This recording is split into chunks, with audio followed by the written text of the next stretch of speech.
இந்தியாவில் உத்தரப்பிரதேசம்னு ஒரு ஸ்டேட் இருக்கு. என்ன ராஜா இது? ராஜினாமா கடிதம். ராஜினாமா கடிதம் என்ன இருக்கிறத வேலையை சோத்து சிங்கிடிக்க போறியா? பொல்லாத வேலை. ஆஃப்டர் ஆல் புளியோதரைக்கு பொங்கலுக்கு தானே வேலை வாங்குறீங்க. மிஞ்சி கூட ஒரு 200 rupees. அதுக்கு எவ்வளோ வேலை வாங்குறீங்க? ஃபேக்ட் செக் பண்ணணுமா, வடக்கு செய்திகள் பார்க்கணுமா, நேஷனல் நியூஸ் பார்க்கணும். இது பத்தாதுன்னு சும்மா வேலை இல்லாத அந்த பெரியவர் போகிற இடத்துலலாம் ப்ரெஸ் மீட் கொடுத்துட்டு இருப்பாரு. அது எல்லாத்தையும் ஃபாலோ பண்ணி அதில் வேற பாயிண்ட் எடுக்கணும். எவ்வளோ வேலை வாங்குறீங்க? என்ன இருக்கிற வேலையெல்லாம் விட்டுவிட்டு என்ன பண்ண போகிற? என்ன பண்ணுற உத்தேசம்? என்ன திமிர்த்தனமாக பேசுகிற? ஸ்மால் பாய், உங்களுக்கு விஷயமே தெரியாதா? என்னது? அதுதானே எப்போ பார்த்தாலும் இந்த மாநில உரிமை, தமிழ் தேசியம் எங்கே சறுக்குதுன்னு இப்படியே பார்த்துக்கிட்டு இருந்தா இப்படித்தான் இருக்கும். என்னடா இவ்வளோ இதுவாக பேசுகிற? என்ன வேலை வேணாமாண்ணா உனக்கு? ஏங்க என்ன நினச்சிட்டு இருக்கிறீங்க? என்னோட வேலையை தெரியுமா உங்களுக்கு? இது மாதிரி பல பேர் கூடாது பேசி திரும்ப தான் வந்திருக்காங்க. சான்ஸே இல்லை. என்ன அவ்வளோ என்ன வேலை வேலை? ஒரு போஸ்ட்டுக்கு நீங்கள் எவ்வளோ வாங்குறீங்க? இல்லை எவ்வளோ வாங்குறீங்கன்னு கேட்கணும். 200 rupees தானே? இன்னமும் 200 rupees தானே? அப்படின்னு சொல்லிக்கிறாங்க. நாளையிலேருந்து என்னோட ஒரு வீடியோக்கு வேல்யூ எவ்வளோ தெரியுமா? ஒர்த் எவ்வளோ தெரியுமா? எவ்வளவு? யூடியூப்ல வீடியோக்கு மட்டும் 8 lakh rupees வாங்க போகிறேன். ஒரு ஷார்ட்ஸ் போட்டோன்னா 7 lakh rupees கொடுக்க போகிறாங்க. என்ன உள்ள எங்கே போகுது? ட்வீட்டுக்கு எவ்வளோ தெரியுமா? 5 lakh rupees. 5 lakh? என்ன ஃபேஸ்புக்கில் ஒரு போஸ்ட் போட்டோன்னா 4 லட்சம் ரூபாய். அமெரிக்காவில் வேலை? நம்ம உத்தரப்பிரதேசில். அப்படியா? ஆமாம் ஆமாம். அதுவும் இல்லாமல் எனக்கு கூட தோட ஹிந்தி மாலும் ஹே, அதனால யூபி ஐ எம் கோயிங் ஹே. ஓகே, இனிமே மானிய சதஸ்யா தான். நானே கொடுக்கணும்னு நினைச்சேன் ராஜினாமா லெட்ரு. நீங்களுவா? ஆமா, நீ மட்டும் நியூஸ் படிச்சா நான் படிச்சிருக்க மாட்டேன்னா, அதனால நானும் கொடுக்கலான்னு தான் வந்தேன். எனக்கு முன்னாடி நீயும் கொடுத்துட்ட. நம்ம 2 பேரும் ஒரு தடவை போயிடும். இது என்னது? நான் ஊபி டிக்கெட் போட்டேன், கிளம்புறேன் பாய். ஐயோ, அப்ப டீமே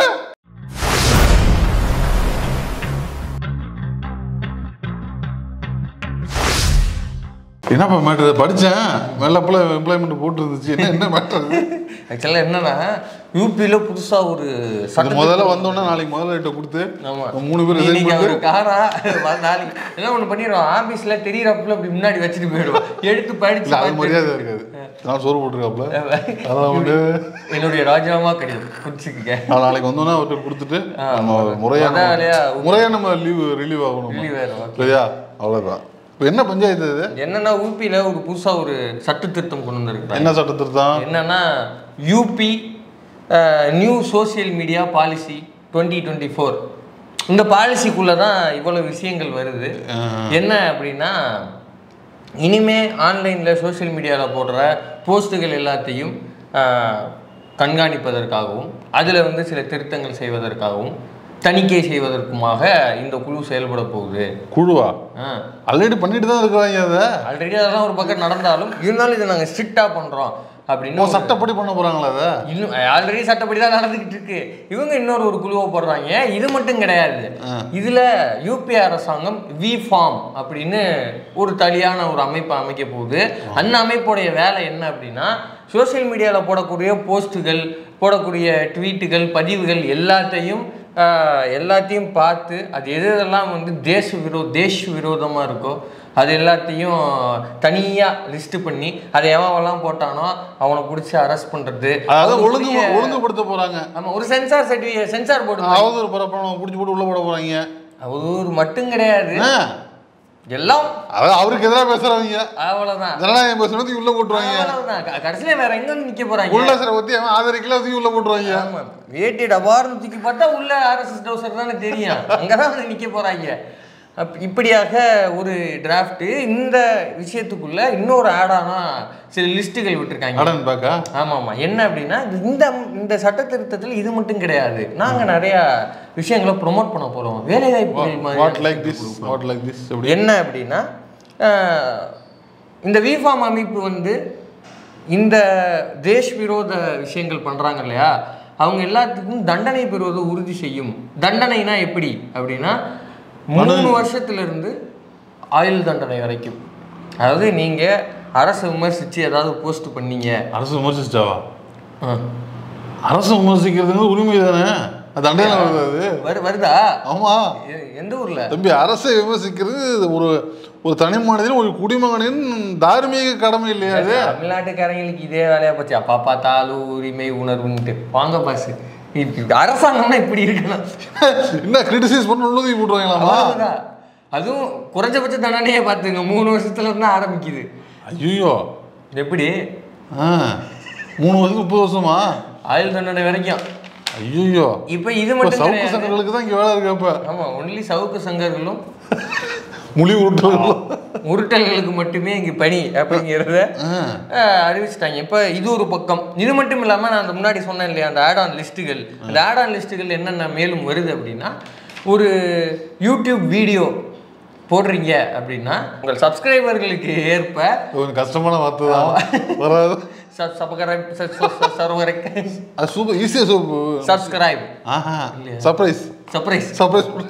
இப்போ நீங்கள் வந்து ஒரு சோஷியல் மீடியாவில் ஒரு பேஜ் வச்சிருக்கீங்க, ஒரு ஹேண்டில் வச்சிருக்கீங்க அப்படின்னா உங்களுடைய ஃபாலோவர்ஸ்க்கு தகுந்தாப்புல இந்த விஃபார்ம் அமைப்பு வந்து உங்களை 4 கேட்டகரிஸாக செக்ரிகேட் பண்ணிடுவாங்க. இதுலேயும் 4 தானே? ஆமாம். இது ஆஹா பாயிண்ட பிடிச்சி 4ஆ பிரிச்சு அந்த மக்களை வந்து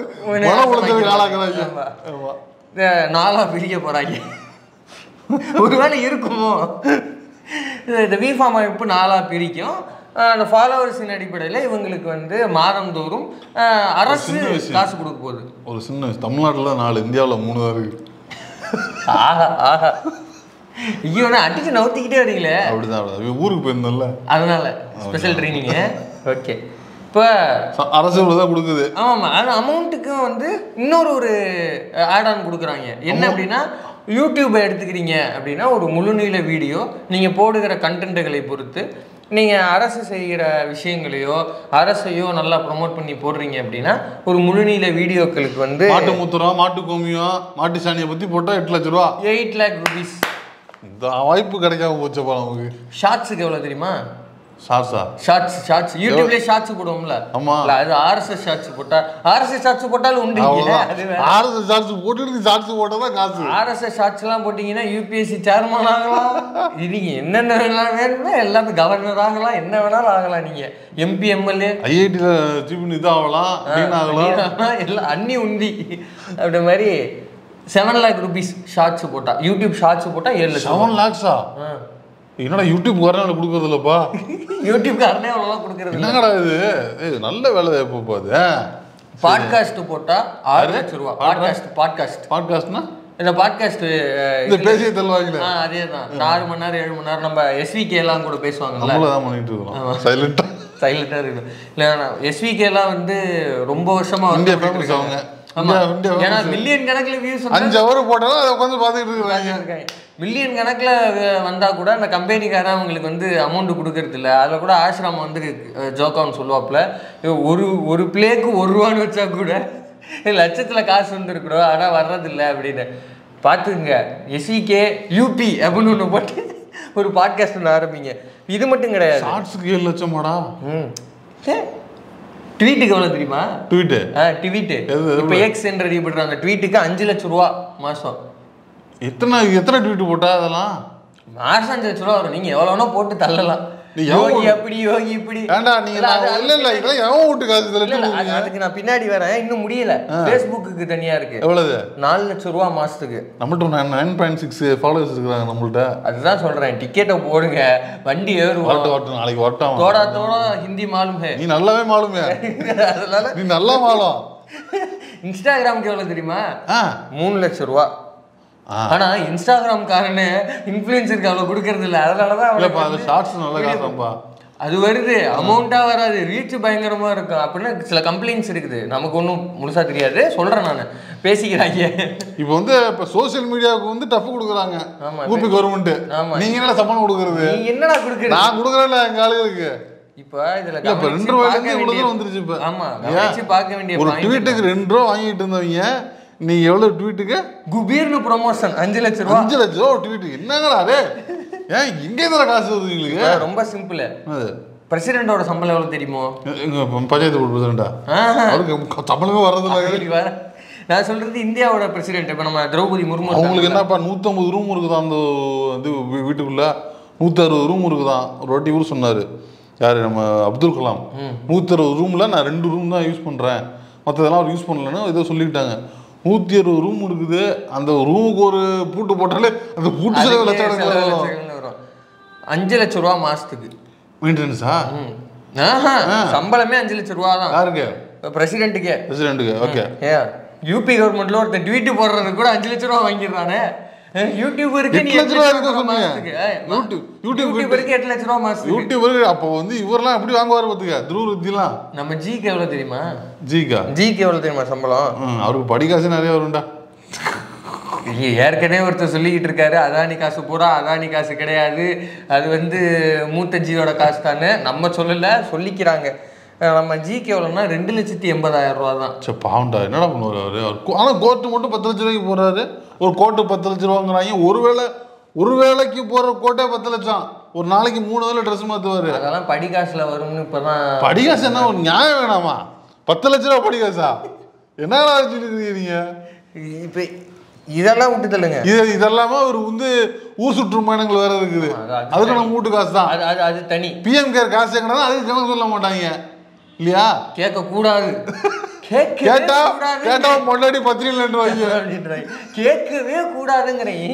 என்ன கேட்க கூடாதுன்னு அதான் ஒரே பழி செய்யும். இது மட்டும் கிடையாது. நம்ம இப்போ பிஎம்க்கு வந்து இந்த காசா, நம்ம யூபியோட சிஎம்க்கு எவ்வளோ தெரியுமா? யோகிஜிக்கு எவ்வளோ தெரியுமா சம்பளம்? யோகிஜிக்கு எவ்வளோனா 3,65,000 தான். இவ்வளோ நம்ம ஜியோட அதிகமாக வாங்குறாப்லையா? ஜியோட அதிகமாக தான் வாங்குறாரு. ஆனால் யோசிச்சு பாருங்க, இவர் பாலிசி கீழே வந்து ஒருத்தர் நாளைக்கு ட்வீட்டு போடுறான்னா அவனே இவரோட அதிகமாக சம்பாதிச்சுட்டு இருக்கான். மாச சம்பாத்தியா என்னங்க சொல்ல முடியாது. அவரே யூடியூப் மாறிடுவாரு. அவரே மாறிடுவாரு. இப்போ வந்து யூடியூப்ல ஆல்ரெடி இப்போ ஒரு சிஎம் தான் செயல்படாரு நீங்க சொல்றீங்க. சொல்லுங்க, நீங்க சொல்லி தான் பாருங்களேன். சொல்லிருக்காங்க தமிழ்ல சமுத்திரக்கனி சொல்லியிருக்காப்புல பெஸ்ட் சிஎம் அவராக தான் செயல்பட்டு இருக்காரு சமீப காலமா. ரொம்ப நல்லதெல்லாம் செய்யறாரு அப்படின்னு சொன்னாரா?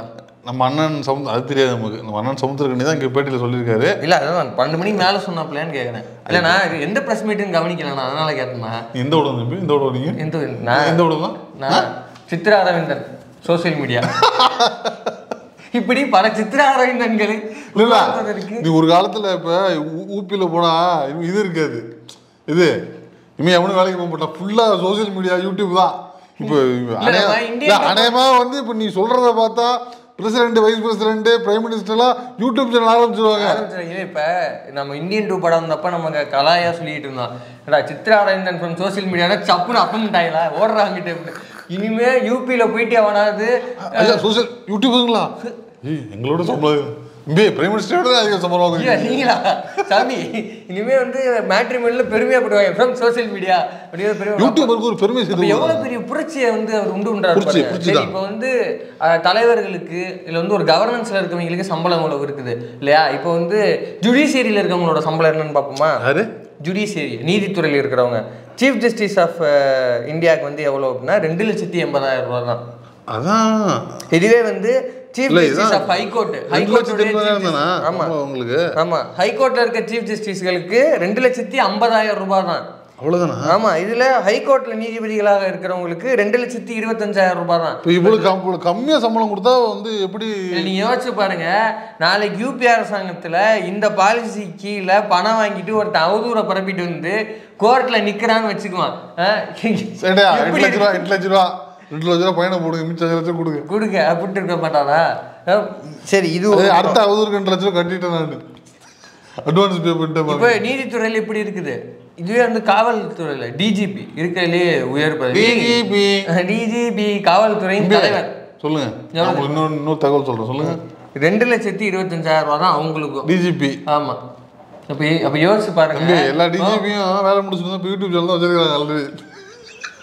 டிஜிபி, டிஜிபி, டிஐஜி, ஏடிஜிபி எல்லாரும் இப்போ யூடியூப் சேனல் வந்தாச்சு.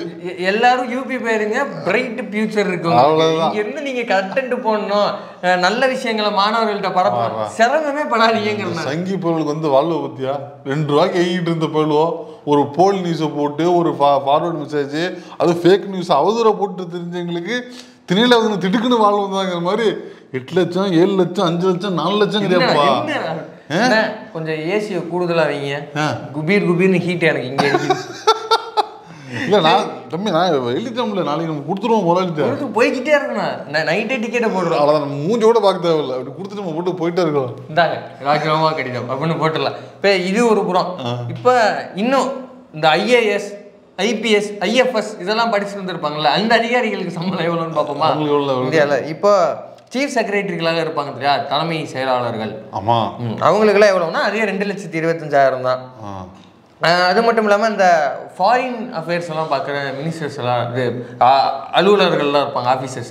அவங்களுக்குலாம் எவ்வளோன்னா அவங்களுக்கு 2,25,000 தான். யோசிச்சு பாருங்க, சில மொழிகள்லாம் கற்று ஃபாரின் பாலிசி எல்லாம் படித்து அதுக்காக பிஜி யூஜி எல்லாம் முடிச்சுட்டு மேற்கொண்டு இந்த ஐஏஎஸ் எல்லாம் படித்து ஒருத்தன் போய் உட்கார்ந்தான்னா அவன் வாங்குற சம்பளத்தை விட ஒன்றுமே தெரியாமல் வெறும் அவதூறையும் மண்டையில் வந்து மாட்டு மொழியை மட்டும் வச்சுக்கிட்டு அந்த வேலை கிடைக்கிறது, எம்ப்ளாய்மெண்ட் ஆரம்பிக்கிறதுக்கு முன்னாடி இப்படி அபசகுணமாக பேசுறியே நீலாம். இங்கே போய் ஒன்று இன்னும் வேலையை ஆரம்பிக்கல, எப்படி சம்பளம் கொடுக்க போகிறாங்க, என்ன திட்டம் செயல்பாடு வச்சுருக்காங்க அந்த அரசுன்னு தெரியல, நீ போட்டு இப்படி சாப்பிட கொடுக்குறியா? இதெல்லாம் நல்லது அவனா? என்ன நல்லா இருக்குன்னு நான் ஏதாவது கேட்டு போடுவேன். இல்லை என்னப்பா, ஒருவேளை அவங்க நல்லது கூட செய்யலாம் இல்லையா? என்ன நல்லன்னா ஏங்க, ஒரு ஐஏஎஸ் ஐபிஎஸ் படிச்சுட்டு வர்றவனை கூட ஒரு மக்கள் பிரதிநிதியாக களத்திலேயே நின்று மக்களுக்காக இது பண்ணி அந்த இதில் வர மாட்டார்ல, ஐயோ அழிச்சிருங்க, இதெல்லாம் அழிச்சிருங்க. சரி, ஒரு மக்கள் பிரதிநிதியாக தேர்ந்தெடுக்கப்படுறவங்க கூட எங்க எம்பிக்கு எவ்வளோங்க சம்பளம்? எம்பிக்கு 1 லட்ச ரூபாங்க. 1 லட்ச ரூபாய்? லட்ச ரூபா சம்பளம் வாங்க எம்பி. அதான் எம்பிலாம் சரியா வேலை பார்க்க மாட்டாங்கன்னு நினைக்கிறேன். அதனால அனுமதி போக மாட்டேங்கிறாப்ல ஆஃபீஸுக்கு. ஏடா இந்த 1 லட்ச ரூபாய் எனக்கு தோட்டத்தில் மாம்பழம் காசுறா, இதை போய் 1 லட்ச ரூபாய் ஓயாம போய் அட்வான்ஸ் போடுறதா? I am not going. அதனாலதான் நம்ம ஜீம் போட மாட்டேங்கிறப்பல இளையராஜா போக மாட்டேங்கிறாங்க. ஐயா ஒரு படத்தையே 40 லட்சம் வாங்குறாங்க, என்னங்க 1 லட்சம் நீங்க 1 lakhs வேணாம், நீங்களே கீப் இட் சேஞ்ச் அப்படின்ற மாதிரி. இப்போ இப்படி இருக்கிறப்போ ஒன்றுமே தெரியாமல் வெறும் அவதூறம் மட்டும் கக்க போகிற ஒருத்தனுக்கு லட்சக்கணக்காக சம்பளம் கொடுக்க போகிறேன். இப்போ நீங்கள் கேட்ட கேள்விக்கு நான் வரேன், ஏன் அப்போ வீட்டு காசு, ஏன் அப்போ வீட்டு காசு கவர்மெண்ட் காசுடா? எந்த கவர்மெண்ட் காசு? யூபி கவர்மெண்ட் காசு. யூபி கவர்மெண்ட்டுக்கு எது காசு? அந்த மக்கள், அந்த ஊர் மக்கள் கட்டுற வரி காசு தான். கட்டுற வரி காசு. அப்போ நம்ம கட்டுற வரி காசு? நம்ம கட்டுற வரி காசுனா 1 ரூபா கொடுத்தோம்னா நமக்கு எவ்வளவு வருது? 29 பைசா திரும்பி வருது. இதுவே யூபிக்கு எவ்வளவு போகுது? 2.27 பைசா. 2.73 காசு போகுது. 73 போதா? 1 ரூபா யூபி கட்டுறான்னா 2 ரூபா 73 காசு. இப்ப நினைக்கலாம், ஆமா இவ்வளவு நேரம் இந்த வீடியோ பாக்குறவங்க நினைக்கிறான், ஏன்பாப்பா யூபி அரசாங்கம் அவனுக்காக ட்வீட் போடுறவனா அவன் சார்புள்ள சங்கிகளுக்கு அவன் காசு கொடுக்குறான், வைத்தறிச்சல் நீங்க பேசுறீங்கன்னு. அதெல்லாம் கிடையாது. இப்போது ஒரு அரசு ஒரு திட்டத்தை செயல்படுத்துது அப்படின்னா அதோடைய நிதி ஆதாரத்துலேருந்து அதை எடுத்து கொடுக்க போகுது. இப்போ அந்த அரசோட நிதி ஆதாரங்கிறது வெறுமனே அவங்க செயல்படுத்தியிருக்க திட்டத்து மூலமாகவோ அவங்களுடைய இதிலிருந்து வந்தது அப்படின்னா சரி ஓகே, அவங்க செய்யலாம், செயல்படுத்தலாம், அதில் நம்ம தலையிட போகிறதில்ல. ஆனால் இந்த ஒன்றியத்தில் பாஜக ஆட்சி அமைஞ்சதுலேருந்து நிதி பங்கீடுங்கிறது எவ்வளவு மோசமாக இருக்குது யோசிச்சு பாருங்க. 1 ரூபா வடநாட்டு சேனல் எல்லாம் பேச ஆரம்பிச்சிட்டாங்க பாப்பா.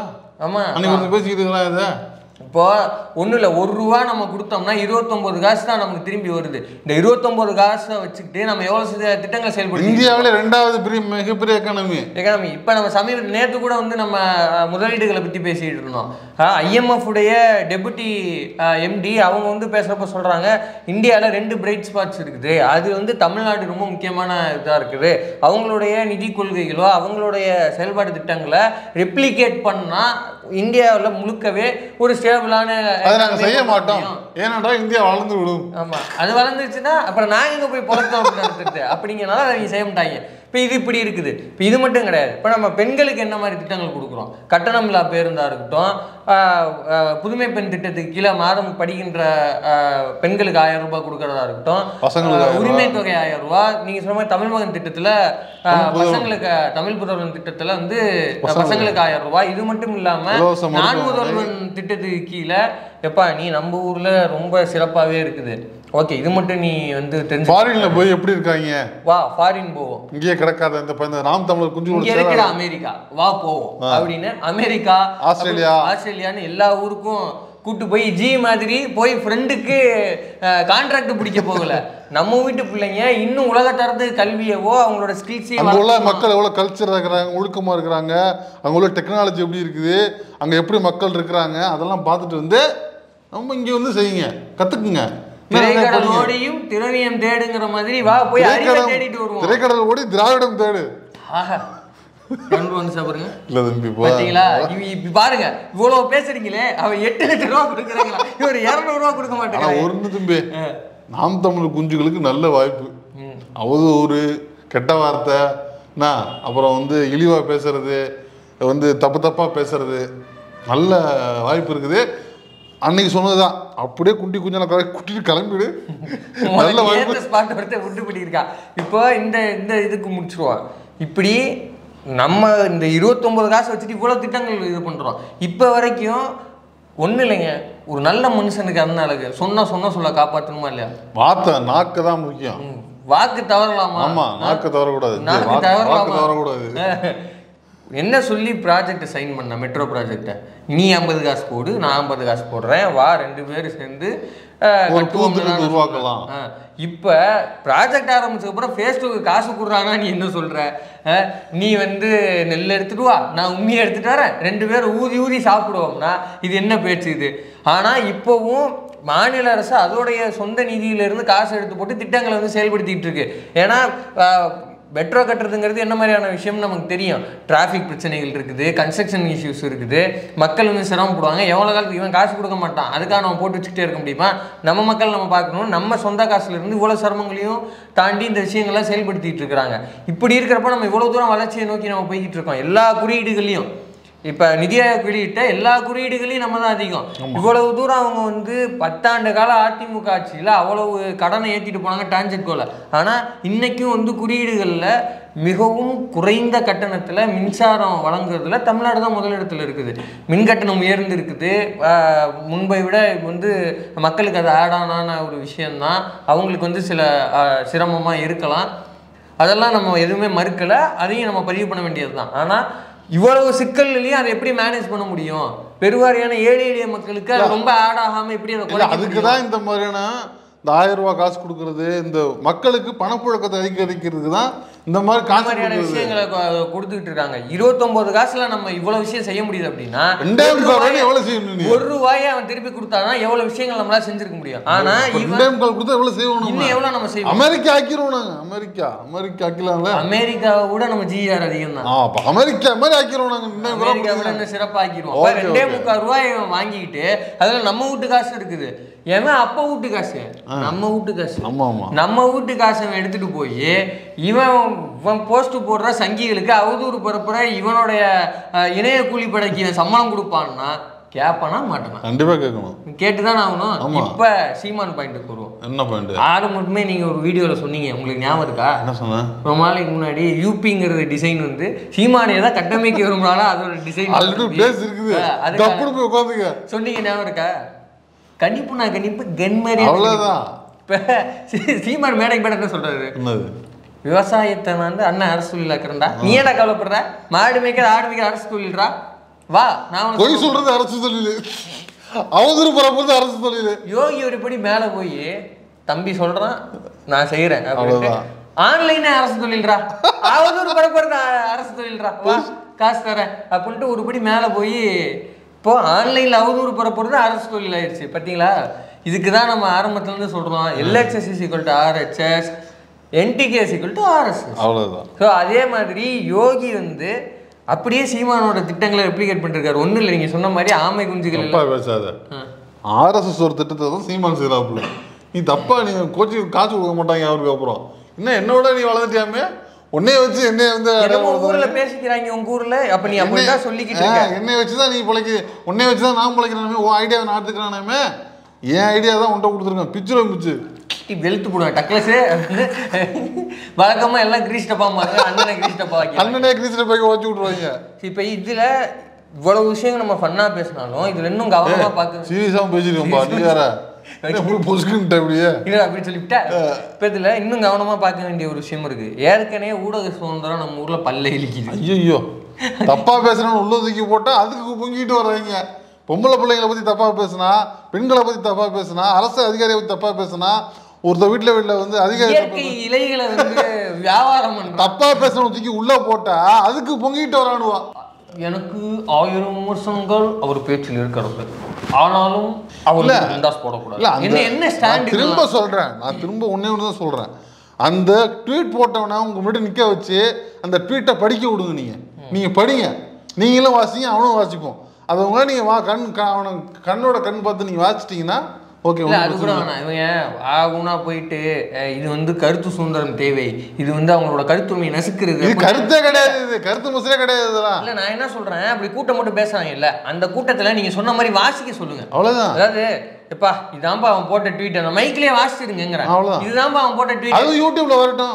இதுக்கு போய் இந்த கவர்மெண்ட் அரெஸ்ட் பண்ணிடுச்சுப்பா அப்படின்னு நீ வாசி. ஒண்ணும் இல்ல, அந்த கூட்டம் போடுற இடத்துல பக்கத்துல கடைகள்ல பெண்கள் எல்லாம் இருப்பாங்கல்ல, அவங்க செருப்பு. ஆனா என்ன ஒண்ணு கேஸ்ல இருக்கும்போது வாசிக்க முடியாது, கேஸ்ல இருக்கும்போது வாசிக்க முடியாது. இந்த பாடல் பாடினாரு, இந்த பாடல் பாடினதுக்காக தான் அவர் தூக்கி உள்ள வச்சாங்க அப்படிங்கறதெல்லாம் எங்க உள்ளதான் வைக்க மாட்டேங்கிறாங்களே. அந்த ஆளுதான் அத்தனை வாட்டி இந்த சாதி பேரை சொல்லி அவர் இழிவுபடுத்திட்டு இருக்காரு, அவர் ஒண்ணுமே பண்ண மாட்டேங்கிறாங்களே. நடக்கும் நடக்கும் நடக்கும் குழந்தாய், நடக்கும், எல்லாம் இந்த மண்ணில் எல்லாம் நடக்கும், எல்லாம் நடக்கும். இப்படி இன்னைக்கு நேஷனல் நியூஸ் எடுத்துக்கிட்டீங்க அப்படின்னா பூரா ஒரு ராகுல் காந்தி சொன்ன மாதிரி சம்சா சம்சியா தான் இருக்குது. அப்படின்னா சம்சாவா சொம்புகள். ஓ இப்படிதான் இருக்குது. ஏதோ ஒரு இஷ்யூ வந்து பேசியிருக்காங்களா? ஒன்றும் இல்லைங்க. நம்ம நேற்று வந்து வடக்கு செய்திகளில் பேசியிருந்தோம், சிவாஜியோட சிலை வந்து எப்படி அடிச்ச காத்துக்கு எப்படி கடந்து புது சிலை செய்யறதுக்காக செஞ்சிருப்பாங்கடா. என்னடா நீ புது சிலை செய்யணும், என்ன பண்ணணும், பழைய சிலை டெமாலிஷ் பண்ணணும், அதானே? ஏங்க திறந்து வச்சு போன டிசம்பர் மாசம் திறந்து சிலைங்க, அது வருஷம் முடியல. அது டிசைன் நல்லா இருக்காது, அது வேற ஒன்று வைக்கணுங்கிறத ஒரு செஞ்சிருப்பாங்கடா. எல்லாத்தையும் நம்ம தப்பு சொல்ல முடியுமா? அது எப்படி ஜீ வைக்கிறது மட்டும் எல்லாமே எப்படி ஆகுது? என்னது அப்போ பணம்னு இவரு சொன்னார்ல, அப்ப அது ஏதோ ஒரு இடத்துல இடிக்குதா இல்லையா? அதுக்கு நம்ம உடன்பாடு இல்லைங்கிறது வேற, அல்ல எங்கேயோ ஒரு இடத்துல இடிக்குது இல்ல. இப்படி அந்த சிலையை ஏன்பா இப்படி ஒரு சிலையை வச்சிருக்கிறீங்களே, அந்த சிலை ஏக்நாத் சிண்டேவோட பையன் ஸ்ரீகாந்த் சிண்டே நினைக்கிறேன், அவருடைய நண்பர் ஒருத்தருக்கு அந்த கான்ட்ராக்ட் கொடுக்கப்பட்டிருக்குது. அவருக்கு முன்ன பின்ன அந்த கண்டிப்பா கண்டிப்பா இல்ல, ஏதாவது மாம்பழம் வித்துக்கிட்டு ஏதாவது எலக்ட்ரானிக்ஸ் கடை வச்சுட்டு கன்ஸ்ட்ரக்ஷன்னா என்னன்னே தெரியாதுங்க. அப்படியா இருக்கிற ஒருத்தவங்க கொடுத்துருக்கியப்பா, எவ்வளவு பட்டி வாங்கின அப்படின்னு அங்க இவர் உத்தவ் தாக்கரே சிவசேனால வந்து கிழிக்கிறாங்க. இதை போய் மைக்க போட்டு கேட்டோம்னா, முன்னாள் ஒன்றிய அமைச்சராக இருந்த ஒருத்தர், அவர் வந்து மகாராஷ்டிராவின் சிஎம்ஆல இருந்திருக்காருன்னு சொல்றாங்க, அவரு மைக்க கொடுக்குறாருங்க. என்ன இதெல்லாம் நீ கேட்குற, ஆஃப் பண்ணு அப்படிங்கிறாங்க. யாரு பித்திராஜ் சவுகானா? இல்ல ராணே அப்படின்னு சொல்லிட்டு ஒருத்தர். இப்படி நடந்துகிட்டு இருக்கு. இப்படி ஊடக சுதந்திரம் பல்ல இழிக்குது, அதெல்லாம் பாதாளத்தில் இருக்கு. ராகுல் காந்தி கடப்பேட்டா ஏங்க, இதெல்லாம் நீங்க ஆளுங்கட்சி பார்த்து கேட்கணுங்க. என்னைய பார்த்து நினைச்சிட்டு இருக்கிற நீங்க, என்னைய பார்த்து கேட்டுட்டு இருக்கிறீங்க. ஒண்ணும் கிடையாது, பாலம்லாம் பல்ல இழிக்குது. ஆமா, கட்டின பாலம்லாம். ரயில் வந்து தண்டவாளத்தை விட ரோட்ல தான் அதிகமா போயிட்டு இல்ல. இந்தியன் நேஷனல் காங்கிரஸ்ல யூடியூப் ஃபாலோ பண்ணுவாங்கன்னு நினைக்கிறேன். ஆமா, அவர் ரயில் மினிஸ்டர் கிடையாது, ரீல் மினிஸ்டர் அப்படின்னு. ஏன்னா போற பக்கம்னா ரீல்ஸ் எடுத்துக்கிட்டு இருக்காப்ல அப்படின்னு அதை எடுத்து போட்டிருந்தாங்க. இப்படி ரயில்வே துறை பப்பரப்பான் இருக்குது. பாலம் 1/2 கிலோமீட்டருக்கா கடல் அட்டல் சேது பாலம் அப்படின்னு நடிகையெல்லாம் கூட்டு போய் ப்ரொமோட் பண்ணாங்க. 1/2 கிலோமீட்டருக்கு குழந்துட்டு கிடந்துச்சு. ஒன்றும் இல்லை, நேஷனல் ஹைவே. நிதின் கட்கரி வந்து வளர்ச்சி நாயகன். நான் இந்த சமயத்தில் ஒன்னே நான் நினைச்சுக்கிறேன், நல்ல வேலை நீங்க எய்ம்ஸ் கட்டி திறக்கல. அதை எய்ம்ஸ் கட்டல, கட்டும் போதே இன்னைக்கு ஒரு ஜட்ஜையா விட்டு கிழிச்சிருக்காப்புல. என்ன நினைச்சிட்டு இருக்கிறீங்க? எப்ப நீங்க வாக்குறுதி கொடுத்தீங்க, இன்னும் மட்டும் என்ன பண்ணிட்டு இருக்கீங்க? ஐயா இந்த ஃபண்ட் வரலைங்கயா, முடிச்சு என்னதான் முடிச்சுங்க நீங்க? ஐயா கொரோனாலாம் முடிஞ்சு 5 வருஷம் என்ன பண்ணிட்டு இருக்கீங்க? வெளுத்துட்டாப்புல இன்னைக்கு. அதனால சீக்கிரமா ரோசா இருந்தா கட்டுவாங்க பார்ப்போம். அதுக்கப்புறமா திமுக கவர்மெண்ட் 2 பெரிய ஹாஸ்பிட்டல் கட்டி அதை குஜராத்துக்காரன் வந்து பார்த்து, ஒன்னா சார் இப்படி வச்சிருக்கீங்க, எல்லாத்தையும் ஒன்றிணைச்சு வச்சிருக்கீங்க, இந்த மாதிரி பண்ண முடியுமா? ஹாஸ்பிட்டலா என்ன மாலா இது அப்படின்ட்டு போயிட்டாங்க. இன்னும் கட்டுறாங்க. அதுக்கப்புறம் அரவிந்த் கெஜ்ரிவால் கூட ஒரு முறை வந்து பார்த்துட்டு போனான்னு நினைக்கிறேன். அவர் ஹாஸ்பிட்டல பார்த்தாரான்னு எனக்கு நினைவு இல்லை, ஆனா இங்க வந்து சில விஷயங்கள்லாம் பார்த்துட்டு போனாரு. இது மட்டும் கிடையாது, நிதின் கட்கரி வளர்ச்சி நாயகன். அவர் என்னத்தெல்லாம் வளர்த்திருக்காரு தெரியுமா, அவர் எவ்வளவு விஷயங்களை திறந்திருக்காரு தெரியுமா, அப்படிலாம் வக்கனையா பேசினாங்க. இப்ப பேசுங்கடா. இப்ப ஏதாவது ஒரு நேஷனல் மீடியால நேஷனல் ஹைவே பல்ல கடிக்கு பொழந்துட்டு நிக்கிது. இப்படி இதெல்லாம் எந்த நேஷனல் மீடியாவது வந்திருக்கா? இப்படி மொத்தமா வந்து கோடி மீடியாவா இருக்குது. மொத்த இந்தியாவில் இருக்கிற எல்லா ஊடகமுமே இப்படி அவங்களுக்குலாம் அஃபீஷியலாக வாய்ப்பு கொடுக்குறாங்க. புரியுதா இல்லையா?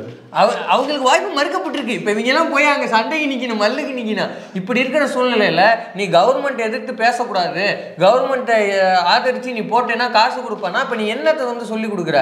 இப்போ இது மட்டும் கிடையாது. இப்போ யூபியில் வந்து பிரக்யாராஜ்ங்கிற பகுதியில் வந்து ஒரு போராட்டம் நடக்குது. நபிகள் குறித்தும் இஸ்லாம் மதம் குறித்தும் ஒரு அவதூறான கருத்து, கொச்சையான கருத்து சொல்லப்படுது. அதுக்கு வந்து ஒரு போராட்டம் நடக்குது. அந்த போராட்டத்தில் பங்கெடுத்து ஒரு சோசியல் ஆக்டிவிஸ்ட்டு, அவங்க பேர் வந்து அஃப்ரீன் ஃபாத்திமான்னு நினைக்கிறேன், அவங்க வந்து போராடிட்டு இருக்கிறாங்க. அடுத்த நாளும் அன்றைக்கும் அவங்க வீடு வந்து இடிக்கப்படுது. புல்டோசர் விட்டு இடிக்கப்படுது. இப்போது ஒன்றுமே இல்லை, அவங்க ஒரு போராட்டத்தை ஈடுபட்டுருக்கிறாங்க. போராட்டம் என்பது அரசியலமைப்பு கொடுக்கப்பட்டிருக்கிற ஒரு உரிமை. அந்த உரிமையின் அடிப்படையில் ஒரு குடிமகனாக அவங்க அந்த விஷயத்தை செய்கிறாங்க. அந்த போராட்டம் நடத்தப்பட்டதுக்காக அவங்க ஒரு சிறுபான்மையினர், ஒரு இஸ்லாமியர் அப்படிங்கிறதுக்காக அவங்களோட வீடு இடிக்கப்பட்டது. எந்த வித சட்ட மீறலோ எதுவுமே கிடையாது. ஜுடிஷியரியே நேரடியாக அவங்க கையில் எடுத்துக்கிறது. ஏன் இதை விடுங்க, அதுக்கப்புறம் வந்து மத்திய பிரதேசில் என்ன நடந்துச்சு நம்ம 2 பேருமே பேசியிருக்கோம். இப்போ ஈத் அன்னைக்கு வந்து ஈகை பெருநாள் அன்னைக்கு 11 இஸ்லாமியர்களோட வீடு இடிக்கப்பட்டது. என்னடான்னு கேட்டோம்னா பீஃப் வச்சுருந்தாங்க அப்படின்னாங்க. இந்த குவிண்டில் வந்து அதை இன்வெஸ்டிகேட் பண்ணி ஒரு ஆர்டிகல் போட்டுருந்துக்கிறாங்க. அதில் பீஃப் எல்லாம் அந்த வீட்டில் இல்லை, உண்மை வந்து வேற விஷயமா இருக்குது அப்படின்னா. அதை தொடர்ந்து இப்போ சமீபத்தில் மத்திய பிரதேசத்தில் ஒரு போலீஸ் ஸ்டேஷனில் ஒரு முதியவரையும் ஒரு அம்மாவையும் முதிய பாட்டியையும் ஒரு பையனையும் போட்டு விழுவில்னு வெளுத்துருக்காங்க ஸ்டேஷனில் விட்டு. அவங்க எதாவது திருட்டு புலி இருந்துன்னு சொல்லி 2 பேரும் அந்த அடி அடிச்சிருக்காங்க. இப்போ அதாவது இவனிலே எல்லாத்தையும் கையில் எடுத்துக்கிறது. இது மட்டும் கிடையாது. 2 நாளைக்கு முன்னாடி ஒரு இஸ்லாமியர் ஒரு ஒரு ஒரு வந்து தலைவர் ஒருத்தர், அவருடைய வீடு வந்து பங்களா நினைக்கிறேன், அது வந்து இடிக்கப்படுது. ஃபுல்லாக இடிக்கப்பட்டது இல்லாமல் அவருடைய 3 காரை வந்து புல்டோசராக நசுக்கி உடைக்கிறாங்க. ஏன்னான்னு கேட்டால் அந்த கார் வந்து அன்ரிஜிஸ்டர்டு காரு. அவர் வந்து போலீஸ் ஸ்டேஷனுக்கு எதிராக வந்து கல்வீச்சு தாக்குதலில் போலீஸ் ஸ்டேஷனுக்கு எதிராக கல்வீச்சு தாக்குதலில் ஈடுபட்டாங்க. அதுக்கு வந்து இவர் தான் மூளையாக செயல்பட்டார். போலீஸ் ஸ்டேஷனில் அவர் கல்லை விட்டு தாக்கிட்டாருன்னே வச்சுக்குவோம். அவர் வந்து அதுக்கு மறுப்பு தெரிவிச்சிருக்காரு. நான் வந்து முதல்ல அந்த அவங்க வந்து ஒரு போராட்டம் நடக்குது, போராட்டத்தில் அந்த சம்பவம் நடக்குது. அந்த போராட்டம் ஆரம்பிக்க ஒரு டைமில் சலசலப்பாகும்போதே நான் அங்கேருந்து நகர்ந்துட்டேன், எனக்கு அதுக்கு சம்மந்தம் இல்லைன்னு அவர் ஒரு மறுப்பு தெரிவிக்கிறார். அது ஒரு செஞ்சாரா செய்யலைங்கிறது விசாரணைக்கு உட்படுத்தி விசாரணை முடிவில் அது தெரியப்படுத்தணும். அப்படியே அவர் செஞ்சிருந்தாலும் கூட தண்டனை கொடுக்க வேண்டியது யார்? அது நீதிமன்றம் செய்யணும். ஜுடிஷியரி இவங்க கையில் எடுக்கிறது. இப்போது உத்தரப்பிரதேசில் தான் முதல்ல இது ஆரம்பிக்குது, இந்த புல்டோசர் மாடல்ங்கிறது. இது அப்படியே பாஜக ஆளுகிற எல்லா மாநிலத்தையும் வந்து அப்பட்டமான இஸ்லாமியர் விருப்பாகுது. இப்போ இதே மாதிரி யூபியில் ஒரு மாடல் இவங்க கொண்டு வராங்க, இந்த நியூ சோசியல் மீடியா பாலிசி அப்படின்னு. இப்போ இதே பாலிசியை எல்லா பாஜக மாநிலத்திலையும் இங்கே ஸ்ப்ரெட் அவுட் ஆகுமா ஆகாதா? ஏற்கனவே அஸ்ஸாம் சிஎம் பேசுறது கேட்க மாட்டேங்குது. ஏற்கனவே அஸ்ஸாம் முதல்வர் பேசலாம் நம்ம காது கொடுத்து கேட்க முடியாது. அப்பட்டமான இஸ்லாமியர் விருப்பை கக்கிக்கிட்டே இருக்காரு தினமும். இப்போ அவங்களுக்குள்ள ஒரு போட்டி தான். அடுத்த மோடி யார், அடுத்த வந்து இஸ்லாமிய விருப்ப கக்கிறதுல யாருங்கிற ஒரு ரேஸ் போய்கிட்டு இருக்கு. அதில் அவங்க வந்து போட்டி போட்டுக்கிறாங்க. இப்போ இவ்வளவு அப்பட்டமாக வந்து இஸ்லாமியர் மீது சிறுபான்மையினர் மீது இவ்வளவு விருப்ப கக்கிக்கிட்டு இருக்காங்க. இந்த சூழ்நிலையில் நீ வந்து அரசு ஆதரித்து போஸ்ட் போட்டோன்னா நான் உனக்கு காசு தருவேன் அப்படின்னா, அப்போ என்ன மாதிரியான ஆட்கள் உள்ளே இருப்பானுங்க, எப்படி செயல்படுவானுங்கன்னு ஒன்று இருக்குது. இது ஆக்சுவலாக ரொம்ப சிம்பிளாக என்ன ஒரு விஷயம் இவங்களுக்கு இப்படி ஒரு திட்டத்தை தீட்ட வச்சிருக்குது அப்படின்னா, ஒரே ஒரு ஆள், ஒற்றை நபர், துருரதி அப்படின்னு ஒருத்தன் யூடியூப்ல வீடியோ போட்டான்ப்பா. அவர் பண்றதா இந்த எலெக்ஷன்ல மொத்த நார்த் இந்தியாவும் நம்ம பார்த்துவோம் இல்லையா, நிறைய இடங்கள்ல வந்து மக்களே சேர்ந்து இந்த மாதிரி இதில் ப்ரொஜெக்டரில் வீடியோலாம் வந்து தெருமுனை கூட்டம் மாதிரி அவரோட வீடியோக்களை வந்து பேஸ் பண்ணாங்க. அந்த ஒருத்தன் அடிச்ச அடி அவனை எப்படி கண்ட்ரோல் பண்றது அதிகாரம் வச்சிருச்சு. என்ன பண்றதே தெரியல எங்களுக்கு. என்ன நம்ம ஜிக்கு ஈக்குவலா வீடியோ போடுறானே, லாக்ஸ்ல வந்து வியூஸ் போகுது, அவ்வளவு லட்சம் பேர் பாக்குறாங்க. உடனே அது இந்தியாவுல இல்ல, வெளிநாட்டுல பாக்குறாங்க. எப்படி இவ்வளவு டீடைல் கிடைக்குது? குறிப்பா இந்தியாவுக்குள்ள இருக்கிற வெகுஜன இந்தி பேசுகிற மக்கள்கிட்ட போய் சென்றடையுதோ, அப்ப இது முழுக்க பாஜக செய்யற சரிதான் போல் இருக்கு. இதுல இவ்வளவு அரசியல் இருக்கு போல் இருக்கு. நம்ம இவ்வளவு தூரம் ஏமாற்றப்படுறோம். இந்த 10 ஆண்டு காலமா நம்ம வந்து நம்ம வாழ்கிற இந்த ரொம்ப மோசமான வாழ்க்கை முறைக்கு, இந்த வாழ்வியலுக்கு காரணம் மோடி தான் அப்படிங்கிற உண்மையெல்லாம் அவங்களுக்கு தெரிய வருது. இது மட்டும் கிடையாது, ராகுல் காந்திக்கு இதே மாதிரியான ஒரு இன்டெலெக்சுவல் ஃபேஸ் வந்து உருவாகிட்டே இருக்குது. ஏன்னா மோடிக்கு ஆகிற ரீட்வீட்டுக்கும் ராகுல் காந்திக்கு ஆகிற ரீட்வீட்டுக்கும் எடுத்து பாருங்க. ரீட்வீட் பண்றது பூரா வந்து ஃபேக் ஐடியாவோ இல்லை வந்து ட்ரால்ஸாகவும் இருக்கும். அப்படி இல்லை, அவர் என்னத்தை போட்டா போறா ரீட்வீட் பண்றது, அது என்ன இருக்குது கர்மம், என்ன இருக்க போகுது அது. நான் ஊருக்கு போறேன், பாய் பாய், நான் ஊருக்கு வந்துட்டேன், ஹாய் ஹாய், அவ்வளவுதான் இருக்க போகுது. ஒரு பாய் ஒரு ஹாய், அவ்வளோதான். இதுவே ராகுல் காந்தி அப்படி கிடையாது. நிறைய டிஸ்கஷனில் அவர் கலந்துக்கிறார், நிறைய விஷயங்களை பேசுகிறாரு. முக்கியமாக இப்போ அவர் கையில் எடுத்திருக்கிற அரசியல் வந்து திராவிட அரசியலாக இருக்குது. இவ்வளவு காலமாக திராவிட இயக்கம் என்ன பேசுனுச்சோ அதை வந்து கார்கேவும் ராகுல் காந்தியும் பேசுகிறாரு. திரைக்கடல் ஓடி திராவிடம் தேடு. இப்போ அது மட்டும் இல்லாமல் அவர் பேசுகிற ஒவ்வொரு விஷயமும், ஒவ்வொரு யூடியூப் வீடியோ, அவரோட ஓன் சேனலில் பார்த்தீங்கன்னா அவ்வளவு சப்ஸ்கிரைபர்ஸ் ஏறி இருக்குது, ஒவ்வொரு வீடியோஸும் அவ்வளோ வியூஸ் போயிருக்குது, கமெண்ட்ஸ் அவ்வளோ என்கேஜிங்காக இருக்குது. இப்படி மோடிக்கு எதிராக ஒரு இன்டெலெக்சுவல் ஃபேஸாக ராகுல் காந்தி இருக்கிறாரு. இப்போ இந்த விஷயங்கள் எல்லாம் ப்ரொமோட் ஆகுது. இப்போ இதை அடிக்கிறதுக்கு என்ன பண்ண முடியும் அப்படின்னா, ஒரு இன்ஃப்ளூயன்சருக்கு அவார்டு கொடுத்தாங்கல்ல, இன்ஃப்ளூயன்சருக்கு மீட்டப் போய் வச்சு அவார்டெல்லாம் கொடுத்தாங்க. என்ன நம்மளுக்கு கூட போயிருந்தாங்கல்ல, நம்ம நம்ம அண்ணன்லாம் போயிட்டு வந்திருக்காரு, சோசியல் ஆக்டிவிஸ்ட்லாம் கூட போயிட்டு வந்தாப்புல, சமூக செயற்பாட்டாளர். இப்போ இது மட்டும் இது ஒரு ட்ராக்கில் அப்படின்னா இவங்களை இன்னும் என்கேஜிங்காக வச்சுக்கிறது எப்படி? ஆல்ரெடி வந்து நம்ம தொடர்ந்து சொல்லிகிட்டு இருக்கிற புத்தகம் தான் ஐ ஆம் அ ட்ரோல் அப்படிங்கிற புத்தகம். சுவாதி சதுர்வேதிங்கிறவங்க எழுதிட்டுருக்காங்க. இந்த பிஜேபி ஆர்எஸ்எஸ் எப்படி ட்ரால்களை, வார்ரூம் அடியாட்களை, கூலிப்படைகளை எப்படி ஸ்ட்ரக்சரலாக வச்சு நடத்துச்சு அப்படிங்கிறதுக்கான ஒரு பக்காவான எவிடன்ஸ் அந்த புத்தகம். வாய்ப்பு இருப்போல் அதை வந்து படிங்க. அந்த புத்தகத்துலேயும் குறிப்பிட்டிருப்பாங்க. இது வந்து அன்அஃபிஷியலாக அவங்க நடத்தின ட்ரால்கள். இப்போது அஃபிஷியலாக இந்த மாதிரி யூபி அரசுடைய சட்டத்திட்டத்திலேயே இப்படி ஒரு சட்டத்திட்டத்தை கொண்டு வந்து இப்படியான ஆட்களை அஃபிஷியலாக ப்ரொமோட் பண்ணுறது எவ்வளவு ஆபத்தான ஒரு விஷயம். அப்போது நீ இஸ்லாமிய விருப்ப கக்கலாம், இனிமே அரசு எதிர்த்து நீ வந்து எதுவும் கேள்வி. ஆமா, ஏன்னா 3 வருஷத்துல இருந்து ஆயுள் தண்டனை வரைக்கும் எவன் கேட்பான், எவன் பேசுவான்? ஏற்கனவே அந்த நாட்டுல சூப்பரான கருத்துரிமை.